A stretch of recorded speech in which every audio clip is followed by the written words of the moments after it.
नमस्कार प्रेक्षकांनो, तारिणी मालिकेच्या येणाऱ्या जबरदस्त भागामध्ये आपल्याला खतरनाक असा ट्विस्ट पाहायला मिळतोय।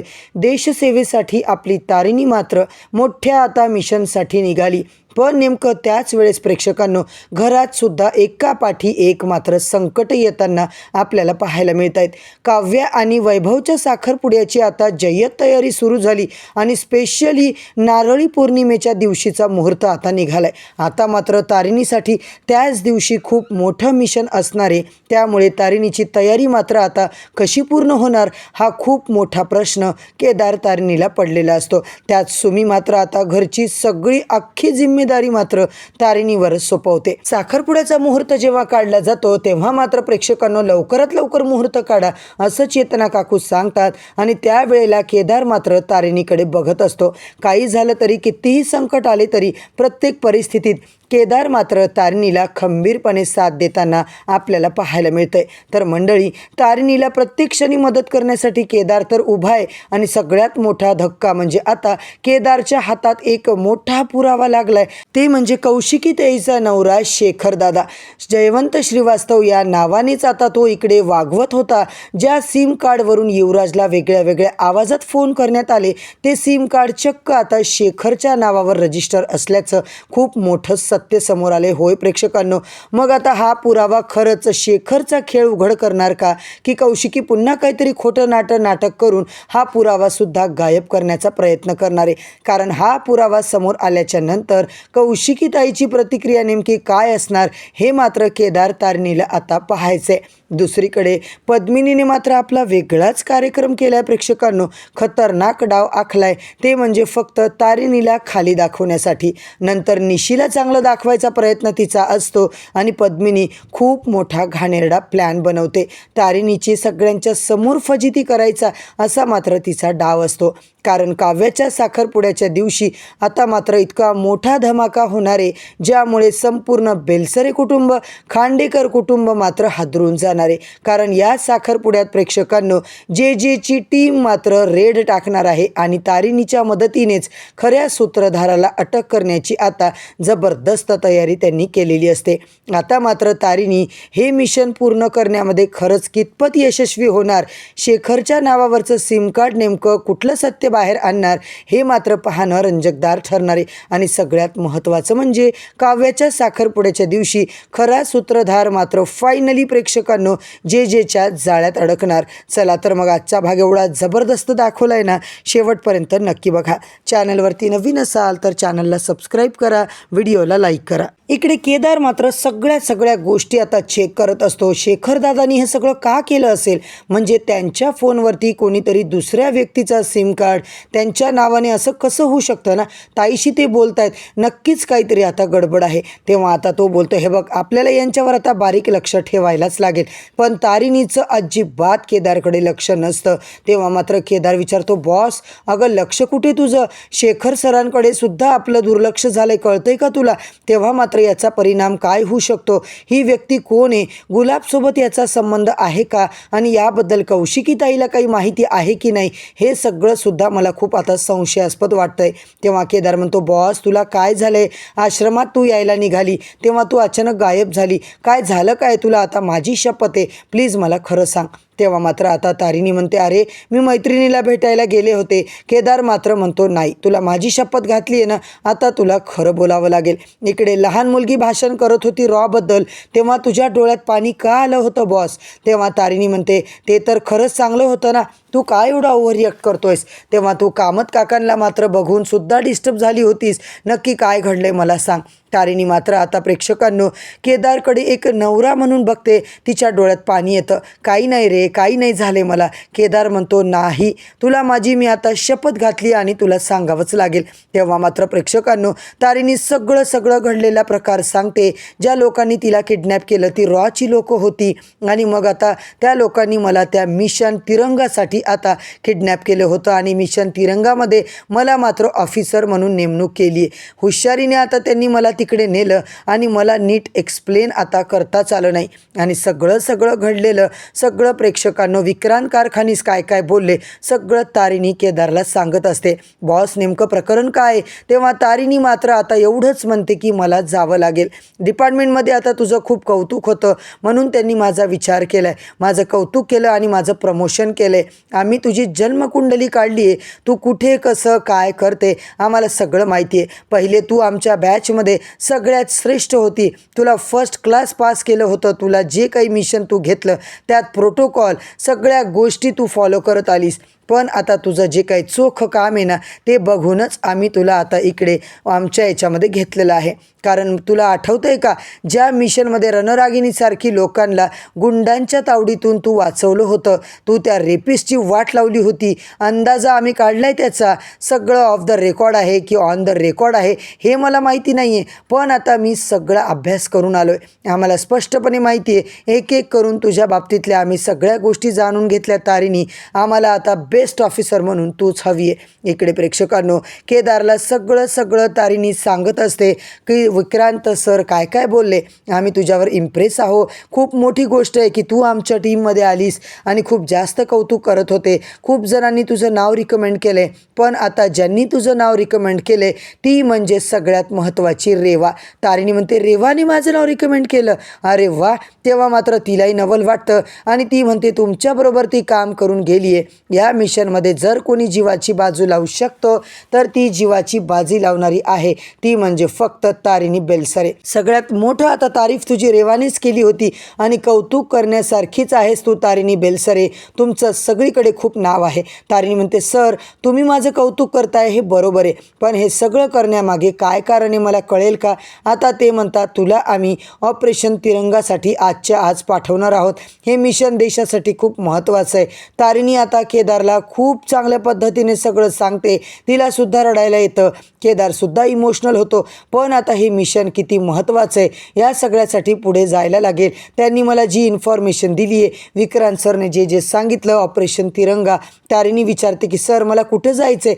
तेव्हा ते सरळ सांगतात की अमृतसरला, जिथे आपली बॉर्डर आहे आणि त्या बॉर्डरवर खूप सारे लोक, तिकडे खूप सारी वस्ती, 20 लाख लोक आता तिथे राहतात. दिवसाला 50 लाख लोक तिकडे येत असतात. वेगळ्या गोष्टी, वेगवेगळे पॉईंट्स तिकडे आहेत. ते सगळं तुला अभ्यास करून दहशतवाद्यांवर हल्ला करायचा आहे. तिकडे मात्र ऑलरेडी एक गोष्ट घडली आहे, आपले काही एजंट तिकडे आहेत. अचानक त्याची डेड बॉडी मिळाली आणि त्याचं नावसुद्धा आता बाहेर आलेलं नाही आहे. त्याचा लॅपटॉप गायब, तो सुद्धा गायब, फक्त त्याची बॉडी मिळाली. त्यांच्यावर आता बारीक लक्ष ठेवून ते होते आणि ती व्यक्ती आता तिथे आहे की नाही हे सुद्धा आपल्याला माहिती नाही आहे. म्हणून खूप सतर्क राहून आता आपल्याला तिला म्हणजेच तुला तिकडे काम करायचं आहे. तुझा चेहरा तिकडे नवीन आहे, तुझं रूप, तुझं सगळं बदललेलं आयुष्य असणार आहे. तू एक मुलगी, एक बायको म्हणून तुझी कर्तव्य आता चांगल्या प्रकारे निभावले, पण गर्दीत मिसळणारी व्यक्ती आम्हाला हवी, ती म्हणजे तू आहेस. घराला सांभाळत तू कसे तुझे कर्तव्य पार पाडले हे आम्हाला रेवाने सांगितलेलं आहे. म्हणूनच आता तुझ्याबद्दल आम्हाला खूप चांगली अपेक्षा आहे. हे मिशन त्यासाठीच आहे, तुला एक नॉर्मल ह्युमन बीइंग बनून तिकडे जायचं आहे. सगळ्या गोष्टी आता तुला आता तिकडे मॅटर सॉर्ट आउट करायचे, हेच तुझं काम असणार आहे. तिथे जाऊन तू हे सगळं तुझं काम कंप्लीट करायचं आणि मला रिपोर्ट करायचा. आता मात्र तू देशासाठी खूप मोठी आहेस, तू देशहितासाठी काम करतेस. ज्यांना देशासाठी असं निवडलं जातं त्या लकी लोकांपैकी तू एक आहेस. इकडे मात्र प्रेक्षकांनो आपण पाहतोय बॉस तू काय निर्णय घेतलायस, तू काय सांगितलं? तारिणी म्हणते मला जायचे, मी जाणार आहे. तेव्हा तो म्हणतो तू निश्चिंत होऊन जा, एक ऑफिसर म्हणून मला तुझा अभिमान आहे. तारिणी आईचा फोटो हातात घेऊन खूप रडते. केदारला कळून चुकलं आहे की तारिणी आता जाणार आहे. तो म्हणतो एक नवरा म्हणून तर मी तुझ्या पाठीशी आहे, पण एक कलीग म्हणून सुद्धा तुझ्या पाठीशी खंबीरपणे आहे, तू काळजी करू नको. तारिणी म्हणते काळजी कशी करू नको, तुला माहिती आहे ना घरात काय काय चाललं आहे, मी जाणं कितपत योग्य आहे? केदार मात्र म्हणतो मला एक सांगू का तुला, मी समजू शकतो तू या सगळ्या गोष्टींना नाही नाही आता इकडे मला सांगू शकत, नाही एक्सप्लेन करू शकत, पण मी तुला चांगल्या पद्धतीने ओळखू शकतो. तू मात्र तू जा, कुठेही तू आता कमी पडायचं नाही आहे. सगळं मी तुझ्या पाठीशी आहे. इथे मात्र प्रेक्षकांनो, तू कोणाबरोबर आता टॅली करणार आहेस तुझं काम, तुझ्या टीमबरोबर सुद्धा कोऑर्डिनेट मी करू शकणार नाही आहे. आणि तिथे सोलो ट्रिप असणार आहे, ज्यामध्ये तू जिवंत आहेस, मेलीस याबद्दल सुद्धा आम्हाला कळणार नाही आहे. आता मात्र जो काही निर्णय आहे तो प्लीज विचार करून घे, कारण हा देशासाठीचा निर्णय आहे. आता पुढची चॉईस तुझी, पुढचा निर्णय तुझा असेल. जर तू या मिशन ऑपरेशनसाठी, मिशन तिरंगाच्या ऑपरेशनसाठी रेडी असशील तर 2 दिवसात तुला इथून सगळं पॅकअप करून जावं लागेल. ते ऐकल्यानंतर तारिणीला घामच फुटतो. तेव्हा सरला आता ती बोलत असते, सर माझ्याकडे 2 दिवसाचा वेळ आहे, मला विचार करू द्या. ते म्हणतात ठीक आहे, तू विचार कर, तू चॉईस कर आणि आम्हाला तुझा निर्णय जो काही आहे तो कळव. आता त्यांना ती सी ऑफ करते आणि तारिणी 2 मिनिटासाठी त्या ऑपरेशनकडे बघते. स्वतःच्या जबाबदाऱ्या तिला अजून बघून टेन्शन आलेलं असतं. हे सगळं मी कसं काय मॅनेज करायचं. तेवढ्यात केदार मात्र म्हणतो, बॉस तुला कधी जायचे सांग. तारिणी काहीच बोलत नाही. आता मला जायचे, बस इतकंच ती बोलते. घरामध्ये इतकं सगळं सुरू आहे, तू आता या सगळ्यात कशी सोडून जाशील. तुला जास्त टेन्शन आले असेल ना बॉस, पण एक नवरा म्हणून मी सगळं सांभाळतो, मी सगळं हँडल करतो. आत्तापर्यंत तू सगळ्यांची जबाबदारी शांतपणे खूप प्रेमाने हँडल केली ना, मग आता तुझा नवरा, तो जावाई, एक मुलगा म्हणून आता मी सगळं पार पाडतो. तू अजिबात काळजी करू नको, मी सगळं मॅनेज करेल. काव्याचं लग्न, साखरपुडा, कुठलीच गोष्ट कुणालाच काही कमी भासू देणार नाही आहे. तारिणी बोलते, केदार प्लीज, हे सगळं बोलणं सोपं आहे. माझ्या काव्याचं लग्न आहे आणि घरातली एवढी मोठी आता मी मुलगी असून, केदार मला आपल्या पूजेचंही उद्यापन करायचं आहे ना, मला सगळं करायचं आहे.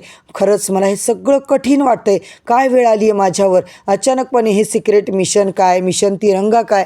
बॉस तू काळजी करू नको, कशाला काळजी करतेस. देशसेवेसाठी तू सज्ज व्हायला पाहिजे, कारण आपल्या घरची जबाबदारी निभावता आपल्याला कर्तव्यसुद्धा निभवायचे. तू अजिबात मागे हटायचं नाही आहे. मी आहे ना तुझ्या पाठीशी खंबीरपणे. जोपर्यंत मुहूर्त निघत नाही आहे तोपर्यंत तू आता इकडे काळजी करू नको. तारिणीने त्याला सगळं सत्य सांगितलेलं नाही आहे, पण केदार मात्र तिला घट्ट मिठी मारतो. तारिणी रडत असते, इमोशनल होते. दुसरीकडे मात्र सकाळी प्रेक्षकांनो, तारिणी पूजा करत असते, पण ती आपल्याच धुंदीमध्ये असते. आपल्यासाठी गुलाब किती महत्त्वाचा होता. गुलाबने काय सांगितलं होतं, जी व्यक्ती जवळची आहे. नंतर साधू सरांचंही तेच बोलणं, जी व्यक्ती आपल्याला आपल्या ध्येयापासून आता दूर करते. तारिणी हे सगळं आठवते प्रेक्षकांनो. घरातली पूजा ती आठवते. घरामध्ये आता पूजा जेव्हा चालू असते तिकडे मात्र भडकाच उडतो. सगळीकडे आग लागते पूजेच्या ठिकाणी. केदार मात्र पटापट आग विझवतो. बॉस काय झालं, कुठे लक्ष आहे तुझं. तारिणी म्हणते, सॉरी केदार, माझं लक्ष नव्हतं. अरे बॉस तुझं लक्ष कुठे आहे, नेमकं तुझ्या मनात काय चालू आहे, मला खरंच काही कळत नाही आहे. तू कशाला काळजी करतेस. आत्तापर्यंत घराची सगळी जबाबदारी तू इतक्या चांगल्या पद्धतीने पार पाडली आहेस ना, यापुढे सुद्धा तू सगळं हँडल करशील. मला तुझ्यावर खूप आता इकडे गर्व आहे. तू अजिबात टेन्शन घेऊ नको, कुठल्याही गोष्टीचा विचार करू नका. केदार हे वाटतं तितकं सोपं नाही आहे. आता मात्र मी सगळं कसं करू, माझ्यावर खूप जबाबदाऱ्या आहेत, सगळे कर्तव्य आहेत, हे सगळं कसं मॅनेज करू मी. केदार मात्र तिला परत समजावतो, काय मोठी गोष्ट आहे, तुला तुझं मिशन हेच आता खूप मोठं आहे, तेच कर्तव्य आहे तुझं. तू त्यानंतर वापस घरी येणार आहेस ना, तेव्हा सून, मुलगी आणि बायको म्हणून तुझं जे काही कर्तव्य आहे तू सगळं नक्कीच पूर्ण करशील, मला खात्री आहे. बॉस तू प्लीज आता विचार करू नको. तारिणीला आता त्या विक्रांत सरांची गोष्ट आठवते की तुला आता कुठलीच ओळख दाखवायची नाही आहे. तुझा निर्णय घे आणि तुला मात्र कुणासोबतही कॉन्टॅक्ट ठेवता येणार नाही आहे, ही गोष्ट तू आठव. या सगळ्यामध्ये तू वापस येशील की नाही येशील हे सुद्धा आपल्याला माहिती नाही आहे, म्हणून सगळा विचार कर, त्यानंतर डिसिजन घे. हे सगळं तारिणीला आठवतं. तारिणी खूप पॅनिक होते. केदारला अर्धवट सत्य माहिती आहे म्हणून तो तिला समजावतो, देवा माझ्या बायकोला थोडी अक्कल दे, तिला समजावून सांग, ती लवकर वापस येणार आहे. हेही आता तिला कळू दे की तिच्या नवऱ्याला तिची गरज आहे, तिच्या नवऱ्याने तिला ट्रेन केलंय. आणि प्रेक्षकांनो, तारिणी केदारकडे बघत मात्र लिटरली रडत असते. तारिणी आता थोडी इकडे केदारच्या बोलण्यावर हसत असते आणि आजचा भाग मात्र इथेच संपलाय. उद्याच्या भागात आपण पाहतोय बेलसरीच्या घरी मात्र सगळी मंडळी जमलेली असते. लग्नाचा साखरपुड्याचा मुहूर्त काढायचा असतो तेव्हा चेतना काकू म्हणतात आज लवकरच आता मुहूर्त आपण काढू. गुरुजी आणि इकडे माधव बेलसरे मात्र म्हणतात तुम्हाला खरं सांगू का, नारळी पौर्णिमेचा मुहूर्त खूप छान आहे. आता या मुहूर्तापैकी बघायचं कामच नाही, हा जबरदस्त मुहूर्त आहे, तुम्ही साखरपुडा करू शकता. ते ऐकून आता मुहूर्त थोडा लवकर नाही का? सुमीला आता पूर्ण खात्री असते. सुमी म्हणते आमची तारिणी आहे ना, ती एकटीच सगळं हँडल करेल, तुम्ही काळजीच करू नका, ती एकटी सगळं मॅनेज करू शकते.